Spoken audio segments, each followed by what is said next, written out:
this point, he's already 80 and he's already retired.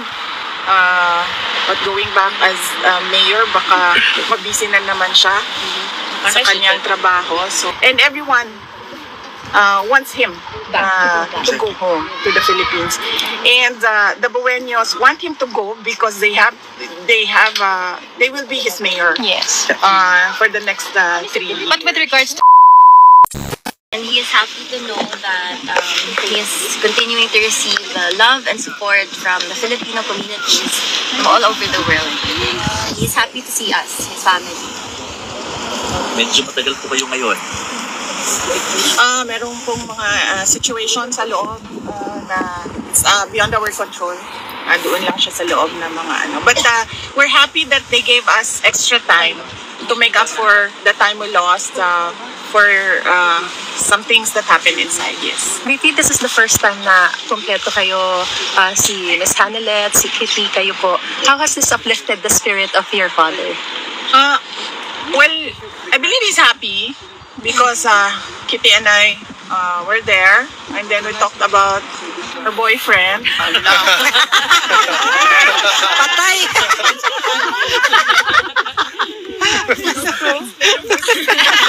Nag-blush! Thank you. Thank you, ma'am. Bibi, Marlica po. Yes, mama. Kumusta po si PRRD at this point in time? Okay naman siya. Okay siya. Kitty gave him a massage. Wow! Unfair! And then, Kitty, ikaw na magsabi. Well, yung mga Na ano siya, na speechless siya sa boyfriend. Hindi ata ready. Questions pa. Ano sabi ni Daddy?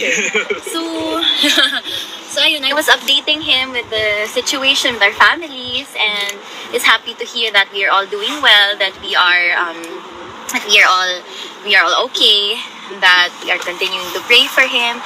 And ayun, mga positive things lang. We are telling him things that will uplift his spirit and things that will give him strength while he is inside. Nice. May advice pa siya sa'yo? Secret mo. May mga bilin siya. Boyfriend. May mga bilin siya, pero sa sunod na. Secret mo lang.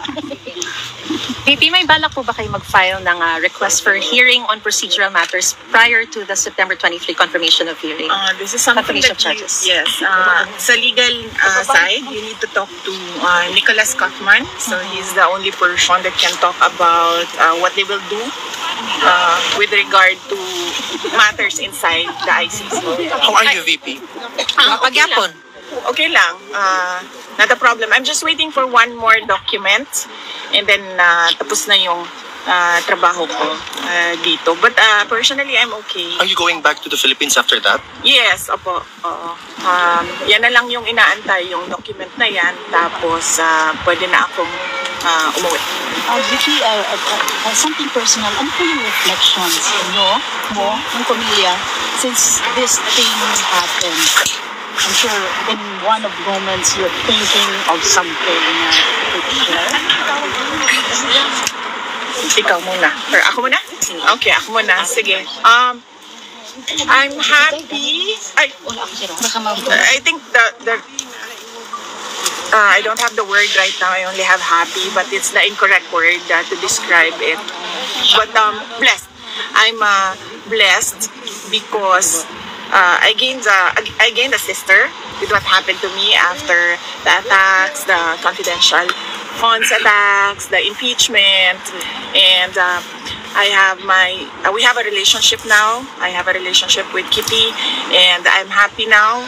Sabi ko nga sa kanya, I'm happy that I have a sister kasi meron akong pagagalitan. Growing up, wala akong ganun, but meron ako niyan ngayon, pinagagalitan na kapatid.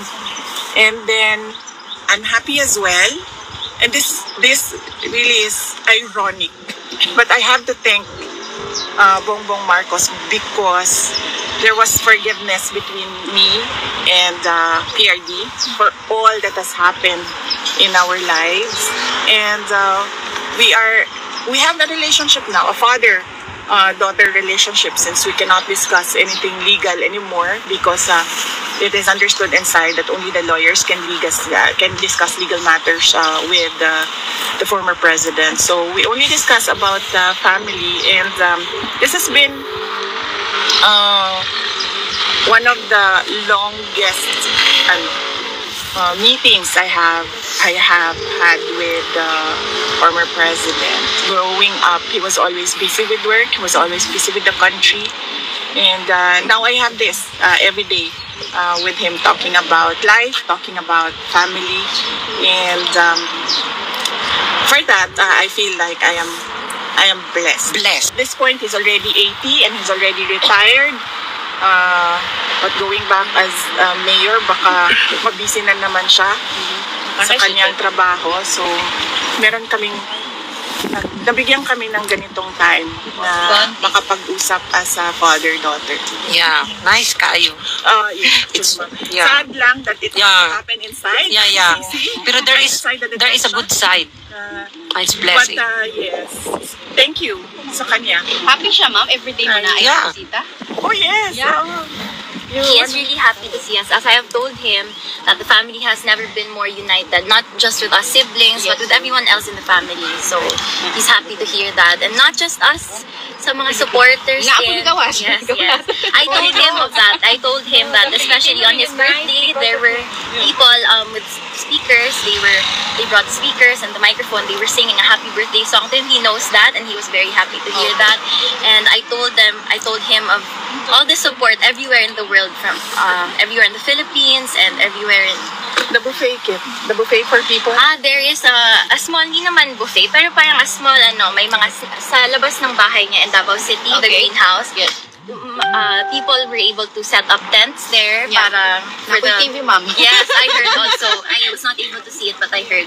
And then may mga vitamins doon. There are snacks for people who want to stay there and watch over his house. So he's very happy and grateful to hear that. Hindi ka naman ba sinisimuli ni PRRD na dahil kasalanan mo kasi to kaya ako nandito dahil nakipag-unite ka sa Marcos? Wala. Kami na scam. Ever since. Sorry. Oh, yeah. Yes. Oh, ever since, wala siyang sinabi sa akin na ganyan. Even when I ran for Vice President, ma'am, wala naman talaga siya sinabi. Sinabi lang niya, hindi na ako sasali dyan. At kayo nang magdesisyon yan. Yan lang yung sinabi niya when he was told by one of my siblings that I'm running for Vice President. And wala. That's good to know. Thank you. VP? I don't remember PRD na naninisi. Naninisi. Wala. Never. Kasi I always remember him. I don't know, Kit, with you, but I always remember him when I was growing up. He would always say, you make your own history in this world. So you always answer to your decisions. So I think that is his philosophy as well. So he doesn't blame anyone with what happened. He always says, I did it for my country. Yes. He always says, Repeatedly. I did it for my country. The two boys po, are they coming? The Paulo and Baste, no? We're talking about Paulo and Baste. So, there are plans naman. We arrange this pag-aalis yung isa, may dadating na naman na isa. So, as of now, we are arranging all the dates since most of them are busy with the Campaign. VP, pardon me, I understand this is something legal, but we just want to hear your side. Kasi po, sabi po ni Attorney Kaufman, tinatrabaho na raw po yung interim release. Meron pa po ba kayo nakikitang balakid before filing one, or how soon will you file this? At sa Pilipinas niyo po ba gustong ma-release ang, of course, may panawagan kayo na bring him home to the Philippines, to Davao City. But just for the record, we just want to hear if sa Pilipinas niyo po gusto siyang ma-release, kasi may sinasabi po yung palasyon. Let me quote, does it mean that we have to recognize that ICC has jurisdiction over the Philippines? I believe the family of the former President Duterte is asking and praying from the Supreme Court that the government should not cooperate with the ICC. So it means that if we will not cooperate with the ICC, even that prayer or even that manifestation of the ICC will not take cognizance of that regarding or relating to the request to have him released in the Philippines. With regard to the interim release, no, I do not know really, truly, honestly, I do not know what the steps are the lawyers are doing with regard to the interim release. But as I told you before, I fear for his life in the Philippines. But we follow what the client wants, what President Duterte wants, and he wants to go home. To the Philippines. Yes, and everyone wants him to go home to the Philippines, and the Buenos want him to go because they will be his mayor Yes. for the next 3 years. But with regards to what the palace said, ma'am, yung sinasabi po nila na kapag yun po yung hihilingin, does this mean that we have to recognize the ICC, that it has jurisdiction over the Philippines? Wala na nga pong jurisdiction sila. Wala naman po kami hinihingi sa palace. We did not ask for the palace for anything. So I do not know what they are talking about. Ma'am, I think the context po is kapag inirelease sa Pilipinas ang isang detainee, kailangan sumunod sa lahat ng kondisyon ng ICC, yung bansang pagdadalhan ng detainee po. And in this case, if he will be released to the Philippines, then they should follow all the conditions of the ICC. And in that case, this would mean parang nasa jurisdiction pa rin tayo ng ICC. Well, that is something that they have to think about. The administration has to think about what their next steps are. So they should not ask the family, they should not ask the Filipino people on what their next steps are with regard to the talk on the return of former President Duterte to the Philippines. Maybe when they've decided, if ever they will decide what their next steps are, if ever it is even discussed inside the halls of the palace, they can tell us what their plans are. The government intends to do with the return of President Duterte. Ma'am, on a different note, were your mother, Elizabeth Zimmerman, able to visit the former president? My mother, she doesn't want that she be talked about or discussed in interviews, so let's keep our privacy. Noted, ma'am. Thank you. Ma'am, how about your reaction to House prosecution's motion to Senate to compel VP Duterte to answer impeachment complaints? Sabi, legally sound daw po ito, legally sound. And Representative Zamora said may guidelines sa pag-liquidate ng confidential funds. Kung pwede man na fictitious names, dapat daw nakadeklara ang totoong pangalan in a sealed envelope bago sinasubmit sa COA. Nagawa po ba ito ng OVP, and naniniwala ang House na prosecution na palalakasin daw nito yung impeachment case laban po sa inyo, ma'am? Yun ang mga paniniwala nila. So, pabayaan na natin sila sa kanilang guni-guni. It doesn't have to be yung paniniwala nila, paniniwala din ng buong bayan. Paniniwala lang nila yun. So, Alright. Ilahan na naman. Ma'am, okay na mo sa weather? Naka-adapt na mo? The Netherlands. I think she's okay. Yes!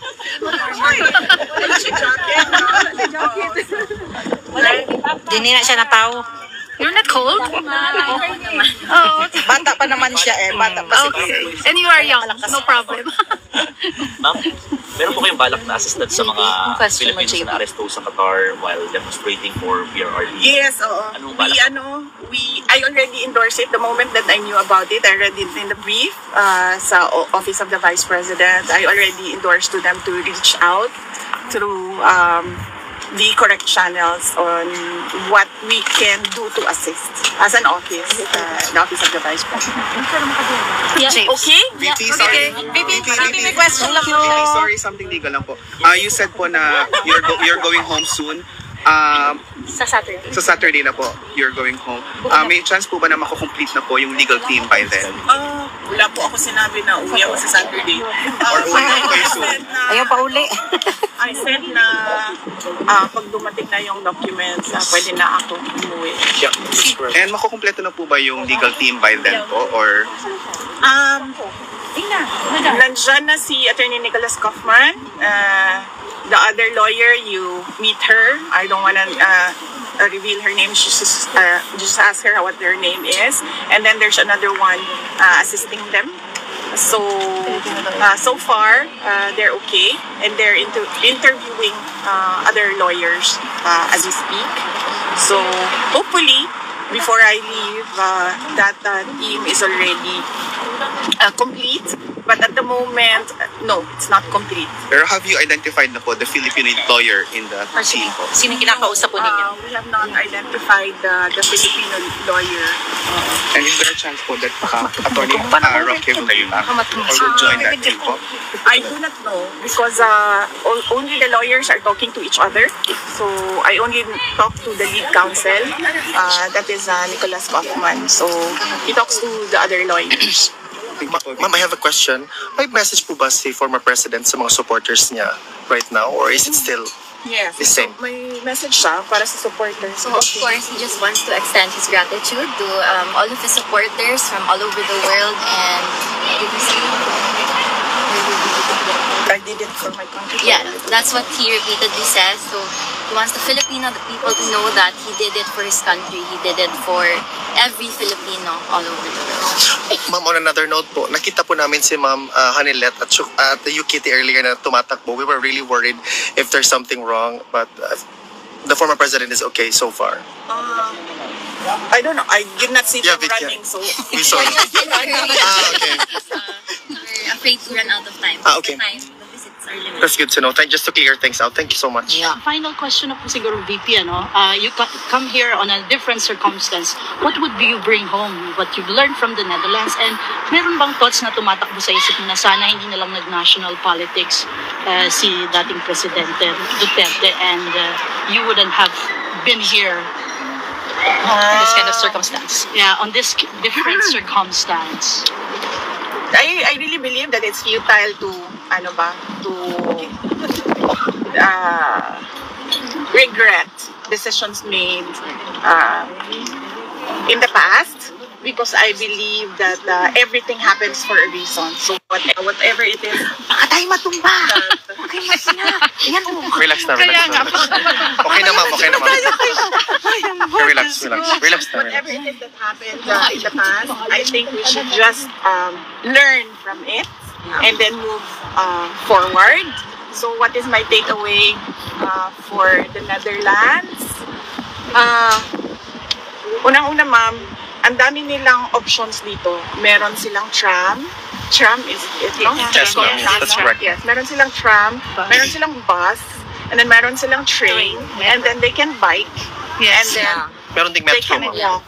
Metro And also. metro. So that's 6 options for mobility. Correct. I choose to walk dito kasi hindi ka pinagpapawisan, malamig siya, so I choose to walk. So that is my choice. But the residents, they have 6 options. In the Philippines, ma'am, just mahirapan pa yung bus, ma'am. Walang train, walang tram, walang metro, wala lahat. Mainit. So, alam mo yon. Tricycad lang, ma'am. Pag nandito ka, nakikita mo yung kawalan doon sa atin. Sa Pilipinas. Yes, tapos nako-compare mo. Yes. That's to the I have a question for Katie. Miss Katie, hello. Mahalika po. Ano yung greatest advice or best advice ni former President Duterte sa'yo? Like he always says, there is a time for everything. So I think he needs to tell me to take everything at my own pace, and as long as I'm doing good, as long as I'm doing no harm. And he laughed, Kit, di ba? Yeah. Na kailangan niya umuwi kasi kailangan niya takutin yung boyfriend.